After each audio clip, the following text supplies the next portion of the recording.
Olá, a paz do Senhor Jesus Cristo, uma boa tarde, uma boa noite a todos que me ouvem pela primeira vez. Meu nome é Pastor Alexandre. E se essa palavra te abençoar, compartilhe ela com mais 3 pessoas num grupo de amigos, para que outras pessoas também possam ser abençoadas. Muito bem, meus amigos, queria ler aqui, nesta noite, para estarmos meditando no livro de Atos do Apóstolo, capítulo de número 17, versículo 11, que diz assim: Ora, estes foram mais nobres do que os que estavam em Tessalônica, porque de bom grado receberam a palavra, examinando cada dia nas Escrituras se estas coisas eram assim. Muito bem, aqui está um exemplo que eu gosto de sempre citar. O exemplo dos cristãos de Bereia, os judeus, que depois se tornaram cristãos, os de Bereia.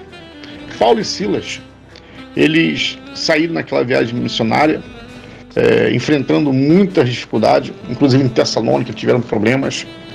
Mas quando eles chegaram na cidade de Bereia, eles foram até a sinagoga, eles anunciaram a palavra. Diz a Bíblia que muitos acreditaram nele, inclusive mulheres gregas de classe nobre e muitos homens. Mas logo que os judeus de Tessalônica souberam que a palavra de Deus também era anunciada por Paulo em Bereia, foram lá e excitaram o quê? A multidão. Foram lá para poder alvoroçar contra a obra de Deus. Mas o que eu quero falar hoje com vocês na nossa meditação não é bem isso. O que eu quero falar é sobre a atitude dos crentes de Bereia e que faltam aos crentes de hoje.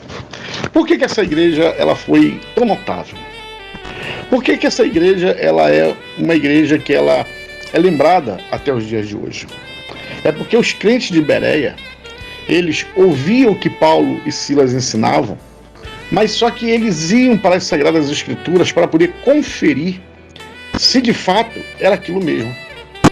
E hoje o que falta nas nossas igrejas, nos crentes hoje, é o alicerce, é a base. E como assim, pastor? Porque tem muito crente hoje que dá glória a Deus e aleluia, sabe, para falsas doutrinas, para falsos ensinos. Não tem a mínima preocupação de pegar aquilo que aquele pastor, aquele sacerdote está ensinando e conferir na Bíblia para ver se é aquilo mesmo. Para ver se de fato aquilo que aquela pessoa está ensinando está de acordo com a Sagrada Escritura ou não. Eu tenho por hábito sempre dizer que tinha um presbítero e ele dirigia uma igreja e na época o pastor chamou a atenção dele e com razão. E por quê? Ele fazia a Santa Ceia, passava o pão, passava o suco de uva e depois passava uma uvazinha, dava uma uva para cada um. Aí você fazia assim para mim: mas pastor, é só uma uva, é um morango, é uma maçã, não tem nada a ver. Tem sim, meu querido. Por quê?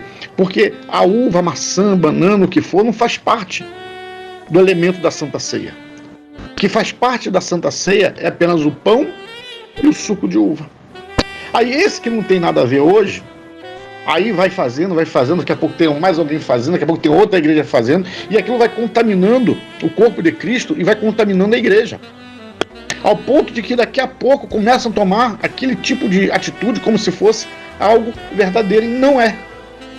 Ah, mas então o senhor quer engessar a igreja, o Espírito não pode, As pessoas falam isso. Não é isso também. Claro que o Espírito de Deus tem liberdade. Claro que a igreja não pode estar engessada. Mas o que não pode acontecer é nós nos desviarmos dos ensinamentos e dos fundamentos da palavra de Deus.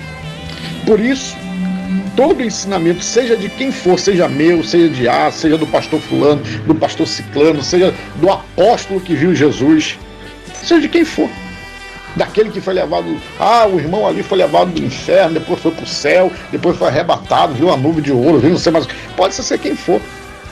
Tudo tem que ser posto diante da palavra.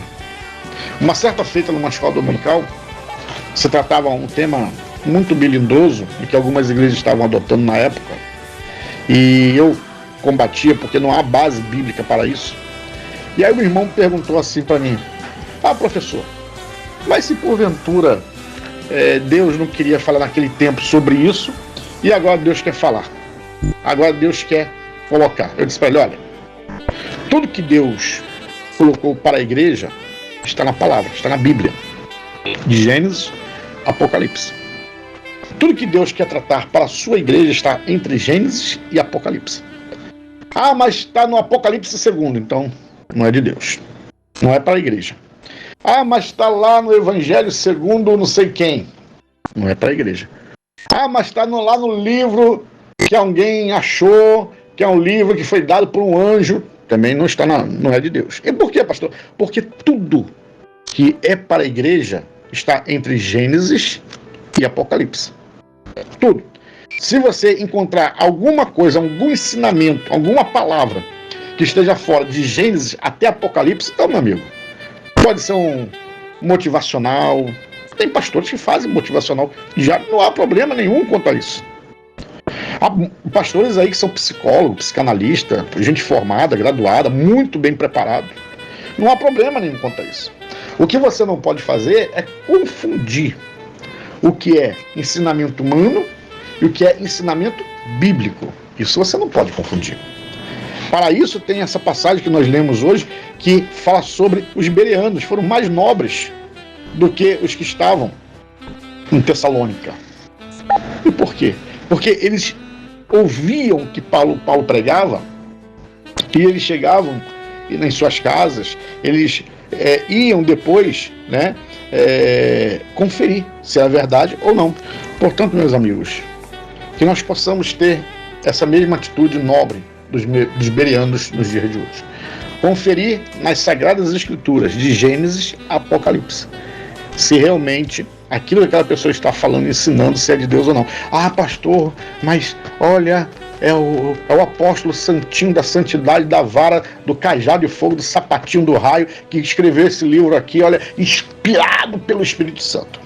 É como se eu estivesse lendo a Bíblia. Não, meu querido. O livro pode ser até um livro inspirado, que realmente Deus deu, bênção, mas nunca será como se estivesse lendo a Bíblia. Porque a Bíblia é a fonte primária do nosso conhecimento com Deus. Todos os demais são apenas complemento, uma ajuda para que possamos conhecer Deus melhor. Inclusive essa meditação que eu faço com vocês diária aqui.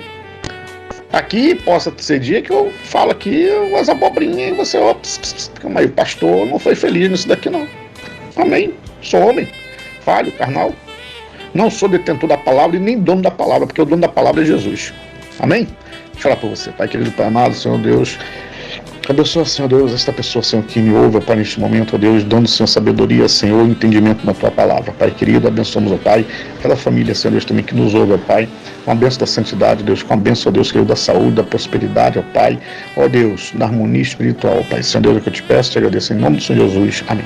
Muito bem, meu querido, hoje, né, dia 15 de novembro de 2024, portanto, um feriado da proclamação da República.